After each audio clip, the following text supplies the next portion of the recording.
নমস্কাৰ মোৰ মৰমৰ শিক্ষাৰ্থীসকল আগৰ ভিডিঅ'টোত আমি আলোচনা কৰিছিলোঁ ভাৰতীয় আদৰ্শ বৈৰাগ্য পাঠ্যৰ বৈৰাগ্যনো কি বৈৰাগ্য কাক বোলে আৰু চাৰি শ্ৰমৰ কথা ব্ৰহ্মচাৰ্য গ্ৰাহস্থ বানপ্ৰস্থ আৰু সন্ন্যাস এই চাৰি শ্ৰমৰ কথা আলোচনা কৰিছিলোঁ গতিকে আজিৰ ভিডিঅ'টোত আমি মূল পাঠলৈ যাম আৰু পাঠটি পুংখানুপুংখভাৱে আলোচনা কৰিম আৰু বুজিবলৈ চেষ্টা কৰিম ভাৰতীয় আদৰ্শত ত্যাগ আৰু বৈৰাগ্যৰ স্থান অতি উচ্চ বুলি কোৱা হৈছে ভাৰতীয় আদৰ্শ হ'ল আমাৰ জীৱনটো অতিবাহিত কৰিবৰ কাৰণে যিবিলাক গ্ৰন্থৰ আশ্ৰয় লৈ জীৱনটো অতিবাহিত কৰোঁ লাগিলে বেদ উপনিষদ কুৰাণ বাইবেল সকলো ধৰ্মাৱলম্বীৰ লোকসকলৰ ধৰ্মগ্ৰন্থসমূহক আমি আদৰ্শ হিচাপে লৈ জীৱনটো আমি অতিবাহিত কৰোঁ আৰু ভাৰতীয় আদৰ্শৰ সেই কাৰণে ত্যাগৰ কথা কোৱা হৈছে প্ৰত্যেকটো ধৰ্ম গ্ৰন্থত আদৰ্শ গ্ৰন্থত ত্যাগ বা বৈৰাগ্যৰ কথা উল্লেখ কৰা হৈছে আৰু ত্যাগ আৰু বৈৰাগ্যক উচ্চ স্থান দিয়া হৈছে কিন্তু এই ত্যাগ নোহোৱাৰ নালাগে বোলা ত্যাগ আৰু নোপোৱাৰ অসন্তোষত উপজা বৈৰাগ্য নহয় কিন্তু ইয়াত ত্যাগ বুলি সেইটো কোৱা নাই যে মই কিবা এটা বস্তু বা বিষয় কিবা এটা বস্তু মই বিচাৰিছিলোঁ সেই বস্তুটো নোপোৱাৰ পিছত মই নালাগে বুলি ক'লোঁ যেনেকৈ শিয়ালে নিশ্চয় তোমালোকে কাহিনীটো পঢ়িছিলা যে শিয়ালে যেতিয়া আঙুৰ খাবলৈ নাপালে অশেষ কষ্ট কৰাৰ পিছত যেতিয়া আঙুৰ খাবলৈ নাপালে তেতিয়া শিয়ালে ক'লে যে আঙুৰকেইটা টেঙা বুলি কৈ তেওঁ গুচি গ'ল সেইদৰে ইয়াত ভাৰতীয় আদৰ্শ বৈৰাগ্য যে কথা কোৱা হৈছে সেই বৈৰাগ্য মানে এইটো নহয় যে মই পোৱা নাই আৰু পিছত নোপোৱাৰ কাৰণেহে নালাগে বুলি কৈ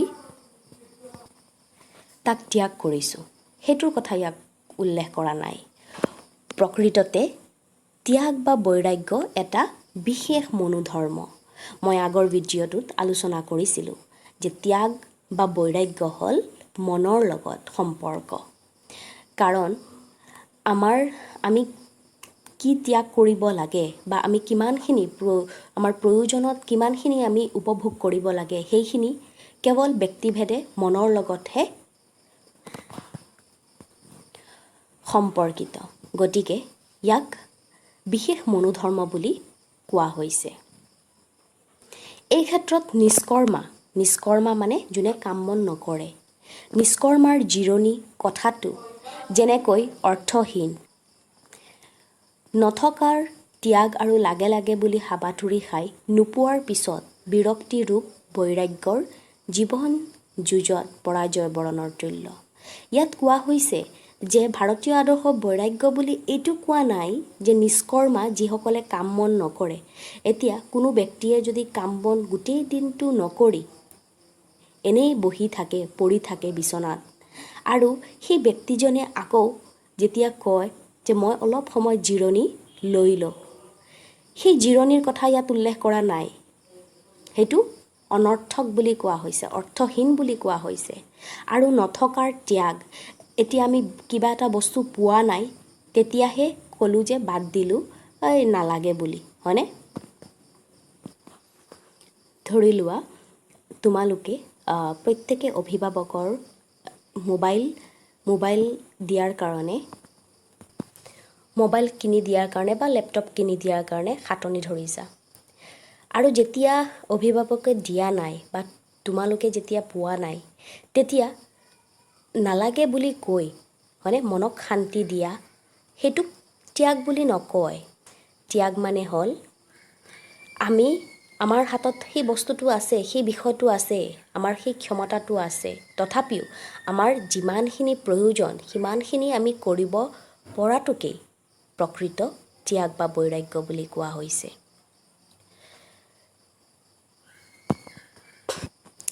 অৰ্থাৎ ভাৰতীয় আদৰ্শত বৈৰাগ্যৰ কথা প্ৰকৃত বৈৰাগ্য হ'ল থাকিও সংযতভাৱে ভোগ কৰা আৰু সংবিভাজনৰ দ্বাৰা সমৃদ্ধিৰ সৎগতি ঘটোৱাটোৱে প্ৰকৃত ত্যাগ বুলি উল্লেখ কৰা হৈছে। ছাত্ৰসকল, মই আগৰ ভিডিঅ'টোত সেই কথা উল্লেখ কৰিছিলোঁ যে থকাৰ পিছতো মানে তোমাৰ বা আমাৰ হাতত যদি প্ৰয়োজনতকৈ অধিক বস্তু বা বিষয় থাকে, থকাৰ পিছতো কেৱল প্ৰয়োজনতহে আমি যদি তাক ব্যৱহাৰ কৰোঁ বা উপভোগ কৰোঁ বা ভোগ কৰোঁ আৰু বাকীখিনি বেলেগক নোপোৱা বা নথকাজনক সমানে দি সহায় কৰোঁ, সেইটোকহে প্ৰকৃত ত্যাগ বুলি কোৱা হৈছে। অৰ্থাৎ পালেও নিৰাসক্ত হৈ থকাকে প্ৰকৃত ত্যাগ বুলি কোৱা হৈছে। অৰ্থাৎ মোৰ হাতত আছে, কিন্তু মই সেই বিষয়ৰ প্ৰতি ইমান আকৰ্ষিত নহওঁ, কেৱল প্ৰয়োজনতহে তাক ব্যৱহাৰ কৰোঁ বা উপভোগ কৰোঁ, তাকহে প্ৰকৃত ত্যাগ বুলি ভাৰতীয় আদৰ্শত কোৱা হৈছে। আৰু সেইকাৰণে ভাৰতীয় আদৰ্শত ত্যাগ বা বৈৰাগ্যৰ স্থান অতি উচ্চ বুলি কোৱা হৈছে। ছাত্ৰসকল, আমি জানো যে আমাৰ ছয় ৰিপুৱে সদায় বেয়া কামত, বেয়া দিশলৈ আমাক আকৰ্ষণ কৰে। গতিকে সেই ছয় ৰিপুক আমি সদায় দমন কৰি ৰাখিব লাগে আৰু তাৰ কাৰণে আমি সুশিক্ষা লাভ কৰোঁ আৰু সুশিক্ষাই সেই বৈৰাগ্যৰ কথাটোকে শিকায় যে আমি কাম কৰি যাব লাগে, তাৰ ফলৰ প্ৰতি আমি আশা কৰিব নালাগে। আমাৰ যিমানখিনি যোগ্য সিমানখিনি আমি পাম। ইয়াৰ উপৰিও যিমানখিনি আমাৰ আছে প্ৰয়োজনতহে আমি তাক উপভোগ কৰিব লাগে। অযথা পাইছোঁ বুলিয়ে অযথা উপভোগ কৰি বা খৰচ কৰি হয়নে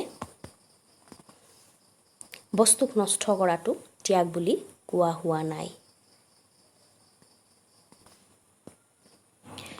ভাৰতীয় আদৰ্শত গৃহস্থ জীৱনৰ কৰ্তব্য সম্পাদন কৰি উঠাৰ পিছতহে বানপ্ৰস্থ আৰু সন্ন্যাসৰ বিধান দিয়া হৈছিল। ছাত্ৰসকল, আমি 4 শ্ৰমৰ কথা যেতিয়া আলোচনা কৰিছিলোঁ, তাত শ্ৰমকেইটা আছিলে ব্ৰহ্মচাৰ্য, গৃহস্থ, বানপ্ৰস্থ আৰু সন্ন্যাসৰ কথা উল্লেখ কৰা হৈছিল। এই 4টা ভাগক মানৱ জীৱনক ভাগ কৰা হৈছে। আৰু ভাৰতীয় আদৰ্শত গৃহস্থ জীৱন মানে গৃহস্থী জীৱন আমি সমাপ্ত কৰি জীৱনৰ কৰ্তব্য সম্পাদন কৰাৰ পিছতহে, গৃহস্থ জীৱনত ভৰি দিয়াৰ পিছতহে সেই জীৱনটো অতিক্ৰম কৰাৰ পৰৱৰ্তী পৰ্যায়তহে বানপ্ৰস্থ আৰু সন্ন্যাসৰ বিধান বা সন্ন্যাসৰ কথা কোৱা হৈছে। সমাজৰ আগত দৰিদ্ৰ আৰু অভাৱে বেৰি থকা জীৱন এটাৰ দৈন্যচিত্ৰ এখন আমাৰ মূল শাস্ত্ৰবোৰে দাঙি ধৰা নাই। যে সমাজত দৰিদ্ৰ লোকসকল বা অভাৱে বেৰি থকা জীৱন এটাৰ কথা আমাৰ কোনো ধৰণৰ শাস্ত্ৰত হয়নে বা ধৰ্ম গ্ৰন্থসমূহত উল্লেখ কৰা হোৱা নাই। সেইদৰে নিষ্কৰ্মাৰ কথাও উল্লেখ কৰা হোৱা নাই। নিষ্কৰ্মা মানে যোনে কাম বন নকৰে বা কেলেহুৱা, অৰ্থাৎ এলেহুৱা লোকসকলৰ কথা জীৱন ধাৰাৰ প্ৰশংসা কেতিয়াও কৰা নাই। এইবিলাকৰ প্ৰশংসা কেতিয়াও আমাৰ ভাৰতীয় ধৰ্মগ্ৰন্থ শাস্ত্ৰসমূহত কেতিয়াও এইবিলাকৰ কথা উল্লেখ নাই বা দৰিদ্ৰতাৰ কাৰণ সম্পৰ্কেও উল্লেখ নাই। আমাৰ যিমান মহান ব্যক্তি আছে প্ৰত্যেকজনেই কৰ্মৰ কথা উল্লেখ কৰি গৈছে, কৰ্মৰ কথা উল্লেখ কৰি কৈছে। আমাৰ আনন্দৰাম বৰুৱাইও কৈছিলে যে কৰ্মই জীৱন আৰু কৰ্মহীনতাই মৃত্যু স্বৰূপ। গতিকে কেৱল আনন্দৰাম বৰুৱাই নহয়, যিমান মহান ব্যক্তি আছে প্ৰত্যেকেই কৰ্ম কৰাটোকে বিশ্বাস কৰিছিল আৰু কৰ্মই জীৱন বুলি তেওঁলোকে বিশ্বাস কৰিছিল। সেইদৰে এই কৰ্ম সম্পৰ্কেও আমাৰ ধৰ্মীয় গ্ৰন্থাদি বা ভাৰতীয় আদৰ্শৰ শাস্ত্ৰসমূহত যিমানবিলাক মূল গ্ৰন্থ আছে, আমাৰ ভাৰতীয় আদৰ্শৰ যিমান মূল গ্ৰন্থ আছে প্ৰত্যেকটো গ্ৰন্থতেই কৰ্মৰ কথা কোৱা হৈছে। আৰু ভাৰতীয় আদৰ্শ বৈৰাগ্য এই পাঠটিতো তোমালোকৰ কৰ্ম সম্পৰ্কে সবিশেষ কথা বিস্তৃতভাৱে আলোচনা কৰা হৈছে। ভাৰতীয় সংস্কৃতিৰ মূলাধাৰ হ'ল বেদ। আমাৰ ভাৰতীয় সংস্কৃতিৰ মূলাধাৰ বেদ বুলি কোৱা হৈছে। এইটো এটা গুৰুত্বপূৰ্ণ প্ৰশ্ন তোমালোকৰ ইয়াত হ'ব যে ভাৰতীয় সংস্কৃতিৰ মূলাধাৰ কি?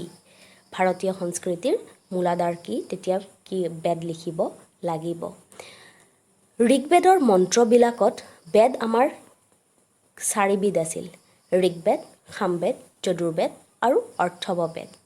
গতিকে ঋগ্বেদৰ মন্ত্ৰবিলাকত আৰু ঋষিসকলৰ প্ৰাৰ্থনাত এটা উজ্জ্বল সমৃদ্ধিময় জীৱনৰ কাৰণে এখন সমাজৰ প্ৰবল ধাউতিৰ পৰিচয় পোৱা যায়, যে এখন উজ্জ্বল সমৃদ্ধিময় জীৱন, হয়নে, আমি আমাৰ জীৱনটো কেনেকৈ উন্নতি সাধন কৰিব পাৰোঁ, কেনেকৈ আমি সুন্দৰ সমৃদ্ধিময় কৰি তুলিব পাৰোঁ, সেই সম্পৰ্কে সকলোৰে সমাজৰ প্ৰবল এটা ধাউতিৰ পৰিচয় পোৱা যায়। সকলোৱে বিচাৰে যে আমাৰ জীৱনটো সুন্দৰ হওক, আমাৰ জীৱনত সমৃদ্ধি, মংগল, কুশল হওক। উপনিষদৰ আধ্যাত্মিক শিহৰতো আমি সেই একেই ধৰণৰ জীৱন আদৰ্শ নিৰ্দেশ দেখোঁ। আৰু উপনিষদ হ'ল বেদৰ শেষাংশক উপনিষদ বুলি কোৱা হয়। উপনিষদতো আছিল যে আধ্যাত্মিক শিহৰণতো আমি পাওঁ যে জীৱন দৰ্শনৰ নিৰ্দেশ দেখোঁ, যে জীৱনটো আমি কেনেকৈ চলাই লৈ যাব লাগে, কেনেকৈ আমি সুন্দৰ সমৃদ্ধিময় জীৱন গঢ়িব পাৰোঁ, সেই সম্পৰ্কে বেদৰ শেষাংশ উপনিষদতো উল্লেখ আছিলে। এই আদৰ্শও কৰ্ম কৰাৰ আদৰ্শই, আৰু তাতো আমাৰ জীৱনটো যে আমি উন্নত একমাত্ৰ এটা কাৰণত কৰিব পাৰোঁ, আৰু সেইটো হ'ল কৰ্ম। কৰ্মৰ যোগেদি আমি আমাৰ নিজৰ জীৱনটো উন্নতি সাধন কৰিব পাৰোঁ, আমাৰ নিজৰ পৰিচয়টো বেলেগৰ আগত উপস্থাপন কৰিব পাৰোঁ কেৱল কৰ্মৰ জৰিয়তে। আমাৰ পৰিচয় কৰ্মৰ যোগেদিহে দিওঁ। গতিকে এই আদৰ্শ কৰ্ম কৰাৰ আদৰ্শই, তাতো কৰ্ম কৰাৰ কথা কোৱা হৈছে। কেৱল সেই কৰ্ম কৰাৰ কৌশল বা মনোধৰ্ম কৰ্ষণ কৰাৰ উপদেশ পাওঁ, আৰু তাতো কৰ্ম কেনেকৈ কৰি যাব লাগে সেই সম্পৰ্কে উপদেশ দিয়া আছিলে। এই কৰ্ম কৰাৰ কৌশলকে পিছত ভাগৱত গীতাত যোগ বা কৰ্মযোগ বুলি অভিহিত কৰা হৈছিল। এইটো এটা গুৰুত্বপূৰ্ণ প্ৰশ্ন হ'ব যে কৰ্ম কৰা কৌশলক ভাগৱত গীতাত কি যোগ বুলি কোৱা হৈছিল? তেতিয়া লিখিব লাগিব যোগ বা কৰ্মযোগ বুলি অভিহিত কৰা হৈছিল। যে বেদেই হওক, উপনিষদেই হওক, হয়নে, যিমান ধৰ্মগ্ৰন্থ আছিলে, শাস্ত্ৰ আছিলে, সকলোবিলাকতেই কিন্তু কেৱল কৰ্মৰ কথাই কোৱা হৈছে, যে কৰ্ম আমি কেনেকৈ কৰিব লাগে, আৰু কামৰ জৰিয়তে আমাৰ জীৱনটো সুন্দৰ সমৃদ্ধিময় কৰি তুলিব পাৰি, সেই সম্পৰ্কে বেদত আৰু উপনিষদতো উল্লেখ আছিল। আৰু তোমালোকৰ এই পাঠ্যক্ৰমতো এই সম্পৰ্কে কৰ্ম কেনেকৈ কৰিব লাগে সেই সম্পৰ্কে উল্লেখ আছিল। ছাত্ৰসকল, আজিৰ ভিডিঅ'টোত আমি ইমানতেই সমাপ্ত কৰিছোঁ। আশা কৰোঁ তোমালোকে ভালকৈ বুজি পাইছা। ইয়াৰ পিছৰ ভিডিঅ'ত আমি ইয়াৰ বাকীখিনি কথা পুংখানুপুংখভাৱে আলোচনা কৰিম। গতিকে আজিলৈ ইমানতে, ধন্যবাদ।